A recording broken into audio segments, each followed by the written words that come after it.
Hey guys, I'm Melhorn. In this video, I'm going to show you how to tie the high-low rig. And if you stick around to the end, I've got a couple of bonus tricks and tips when using this rig. All right, so here's what you're going to need to tie this rig. You're going to need a couple of hooks. I've just got some Gamakatsu octopus circle hooks. I prefer the octopus hook with the bent eye. You're going to need some type of weight. That's going to vary depending on what you're fishing for and where you're fishing. You're going to need a swivel, some type of swivel. Again, the size is going to vary depending on what you're fishing for. This rig can be used for little bitty fish and it can be used for great big fish. For the bonus round, have a snap swivel handy. I'll show you some options for using that. And then you're going to need some type of leader material. There's a lot of different versions out there. Again, this is going to depend on what you're fishing for as to which is going to be best for you. I'm going to tie this up with some monofilament, 50 pounds. I think this will really help with being able to see the knot and how it's tied. First thing I do is I start on the end, down here where the open end of the line. Fold it in half. We're going to make a little loop down here, just like that. What we're going to do is a double overhanded knot.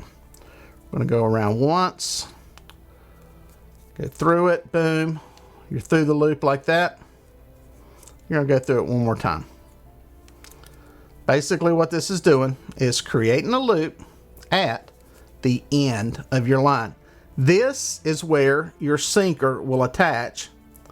And at the end of the video, I'm going to show you a couple of options of how to do that and how to sweeten the deal. I come up from that about a foot, and that's where you're going to form a dropper loop. What you do is you take your line, you make a loop just like that. Bigger the better here. One tip is the more line you use, the easier these loops and knots are to tie. You've got a loop that looks like that.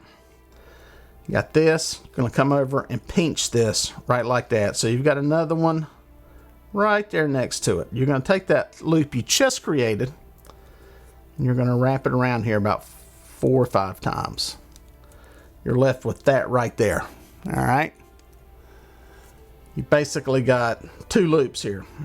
You're going to take the bigger loop and go back through the little loop that you just created. Now here's the trick. I do this with my teeth. Some people will hook it onto something and pull on it. I grab that big loop through here. The good news is you get to see this again in just a second. I'll pull it right through there. And as you can see here, it's going to be at that point right there. And as you pull, it's going to cinch down on both sides of this. I'm going to try to do it nice and slow here so you can see it on the video. And like I said, we'll be doing this again. Pow. Right there, you've got one of your dropper loops for your hook. What we're going to do is go about a foot up from that. I'm going to do the exact same thing. So if you didn't see it the first time, you get to see it this time. We're going to make us another loop. Just like that. There's our loop. Now we're going to take this piece of line, pinch it to here, and start wrapping it around. Boom. It leaves you to there. Pull the big one through, and you're going to pull that up. I said I get it started with my teeth, and that is going to cinch down. And boom, that creates your second loop. You've got 2 of them now on this line. All right, let's go up here about a foot, 18 inches above it. Let's go ahead and cut that line so we're free from the spool. So there's the basis of our leader. We basically got 3 loops on this thing. You got one at the end of the line, your sinker's going on. You got 2 here for your hooks. Now, the quick, simple, easy way to add these hooks, depending on what you're fishing for, how you're fishing, this is the way you'll see it done on a lot of head boats and that kind of stuff. You're basically going to take that loop, pinch it down, run that through the eye of your hook, just like that. Your hook's on there, sliding on this line. You're going to slide your hook back through here. Pow. Now that hook is ready to fish. The one downside is there is some play in it right here. Depending on what kind of line you're using, what kind of leader, that will cinch up tighter. What a lot of people like to do is take this loop here, cut it right there near the base. That is not going to pull out. Then take your hook and put it on here. and tie some type of knot you're comfortable with. In this case, I would snell it. I like snelling circle hooks, especially the octopus style hooks. The good thing about doing it this way is it gives you the ability to put this hook close to this line. Over here, you would have been out here if we just would have slipped it on there like we did before. Here, you can actually snug this up to right where it meets up with that line. Gives you some ability there to do that. Again, the bigger you make the loop, the more line you got to work with.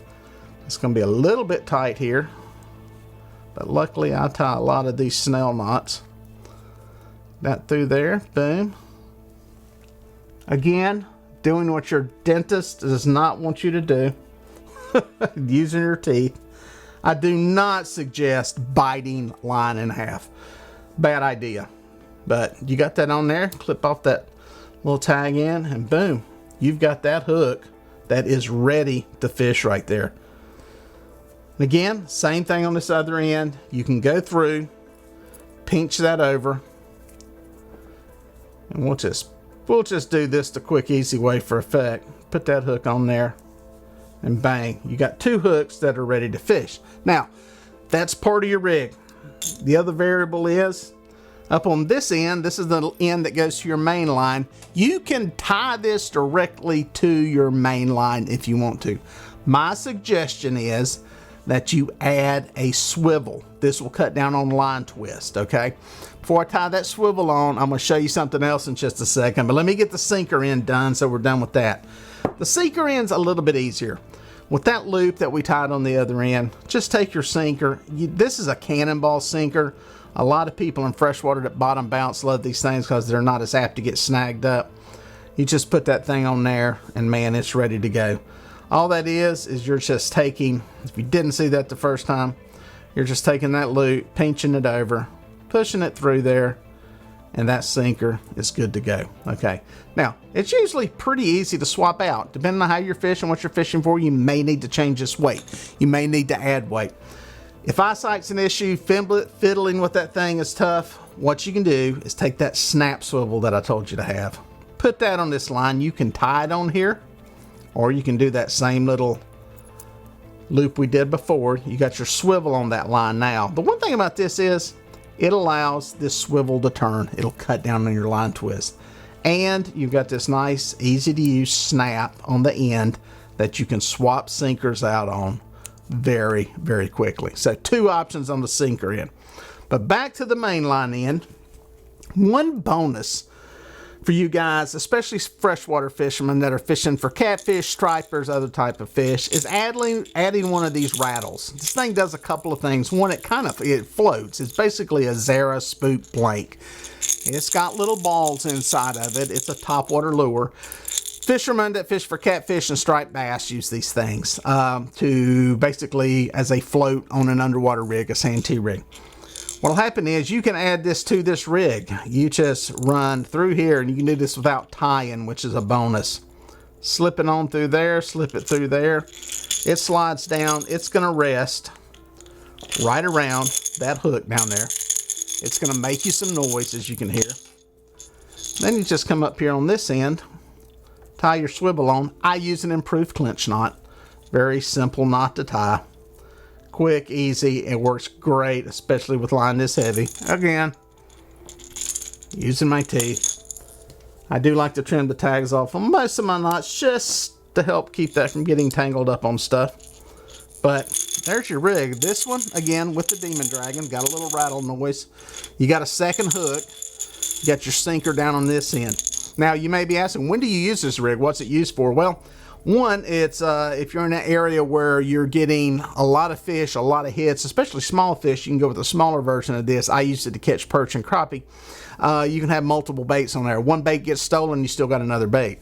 If they're feeding very, very voraciously, you can catch two fish. Another thing you can do, since you have two hooks, depending on where you're set up at and how you're set up, you may want to fish two different baits, depending if something's hitting cut bait. You know, if you're in saltwater, you may want to put some type of crab or something on the other one. You may want to put a live bait on one, a cut bait on the other. It gives you some options.